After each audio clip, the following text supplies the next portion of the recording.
जमशेद साहब के साहबजादे तैमूर हमारे साथ मौजूद हैं बराह रास्त। तैमूर, अस्सलाम वालेकुम।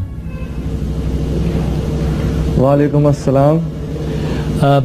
बहुत शुक्रिया, आपने वक्त निकाला। मुझे अंदाज़ा है, ज़ाहिर है ये मोमेंट्स ऐसे हैं कि जिसमें आप लोगों के लिए बात करना या इस तरह की सारी चीज़ें बहुत मुश्किल हैं। अल्फाज का इंतखाब जब हमारे लिए मुश्किल हो रहा है तो आपके लिए तो बहुत ज़्यादा।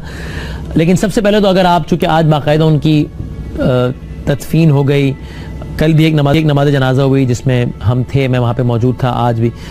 तो सबसे पहले अगर आप कुछ भी कहना चाहें, चूँकि ज़ाहिर है मीडिया के हवाले से हुमायूं भाई ज़्यादा कोऑर्डिनेट करते रहे हैं, वो हमारे बड़े हैं, आपके बड़े हैं, तो आपकी अपीयरेंस कम हुई है, तो आप सबसे पहले अगर कौम से कुछ भी कहना चाहें आज जब उनकी तदफीन हो गई उसके बाद। सबसे पहले मैं सबका शुक्रिया अदा करना चाहता हूँ, जिसमें मीडिया, जिसमें arm forces, air force, navy, army और जितने भी ये सारे पाकिस्तानी और जिनने हमें लव एंड सपोर्ट दिखाया, सिर्फ पाकिस्तान में नहीं सारी दुनिया में, उन सब का मैं बहुत शुक्रगुजार हूँ और हमने बहुत ज़्यादा अप्रिशिएट किया है उनका ये लव एंड सपोर्ट इस वक्त इतनी मुश्किल सिचुएशन में हमारे लिए। और पूरे कौम की दुआएं अभी भी साथ हैं आपके। तो तैमूर, एक बाप की हैसियत से आपको उनका कैसे ताल्लुक था? चूँकि अब तक जो लोगों ने सुना वो एक इंसान की हैसियत से, एक दोस्त की हैसियत से, एक भाई की हैसियत से, एक बाप की हैसियत से कैसा ताल्लुक था? और ये बताइएगा कि आप लोग कितने भाई बहन हैं?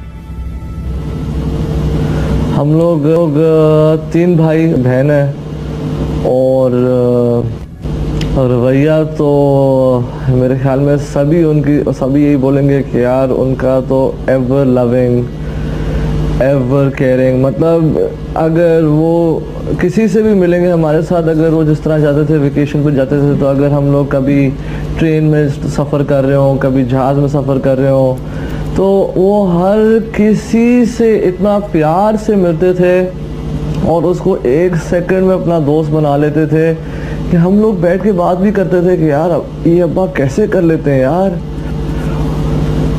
हमारे साथ तो समझ आता है कि यार हम तो उनकी औलाद है, हम उनके घर वाले हैं, लेकिन वो हर किसी के साथ उनका बहुत ही ज़्यादा प्यार का मामला और फ़िक्रें। मेरे पास अभी ताज़ियत के लिए इतने सारे लोग आए, उनने अपने मैसेजेस दिखाए और उस अब्बा सब की फ़िक्रें, कोई कनाडा, कोई यूके, कोई यूएस, सब के साथ वो इन टच होते थे, सब की वो फ़िक्रें करते थे।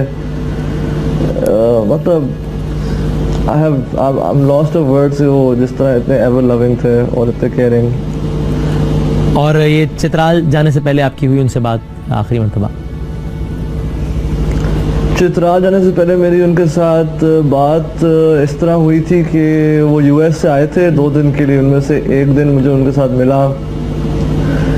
वो बहुत ही हमारे मेमोरेबल था क्योंकि वो हम सब लोगों के लिए बहुत सारे गिफ्ट्स लेकर आए थे और हम लोग सब एक ही कमरे में घुस के, मतलब कभी कोई बैग खोल रहे हैं, कभी ये कभी वो, बहुत एक मैं बोलूँगा अच्छा उस वक्त मोमेंट था हमारे लिए।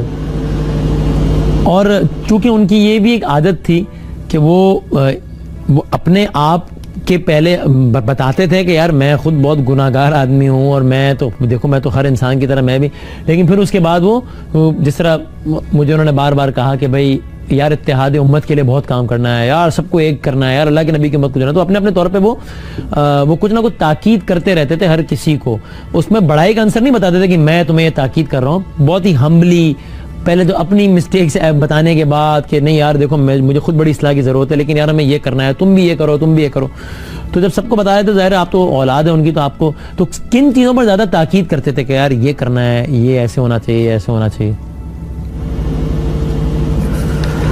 यार अब्बा कभी भी यूँ किसी चीज़ के लिए उन्हें सख्ती नहीं करी, कभी भी सख्ती नहीं करी। मुझे तो याद भी नहीं पड़ता कभी उनने हमसे सख्त आवाज़ में बात करी, लेकिन वो ज़रूर बोलते थे कि बेटा नमाज नहीं छोड़ना, झूठ नहीं बोलना, चोरी नहीं करना। ये चीज़ें तो उनकी नमाज के लिए तो स्पेशली कांस्टेंट उनका ये होता था कि बेटा देख लो ये सारी इज़्ज़त, ये सब चीज़ें जो हैं ये अल्लाह की दी हुई हैं और अल्लाह को राज़ी करने का एक ही तरीका है बेटा, और वो अपनी नमाज पक्की करना है। और एक और उनकी मुझे बात जो थी, जो हमेशा याद रखी मैंने, कि उन्होंने कहा कि बेटा अल्लाह की राह में ज़रूर देते रहना। उन्होंने कहा कभी भी अपना हाथ नहीं रोकना, कभी भी।